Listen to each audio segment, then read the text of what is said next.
пъзгаща система. Едната от най-леките системи, които може да се сложат, да се остъклеят балкона, терасата.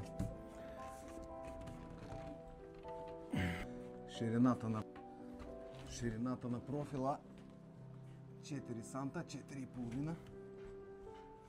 Сега слагаме алтеста. Ето виждате. Тук ще бъде съчетаване. Отдолу до парапет сложихме фиксирани стъкла с 20 мм стъклопакет. Гумите сложихме. Стана идеално. И на 6,80 задължително по средата хващаме с видите в парапет. Знам да няма клатене. Знам така здраво да стои. И човек се отваря прозорците и така се гледа какво става вънка. Това е затваря от вятър и от дъжд.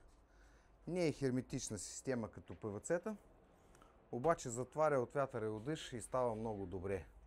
Защото създава на балкона въздушна възглавница и вкъщи става по-топло. Хубав ден, тук всичко за остъкляване.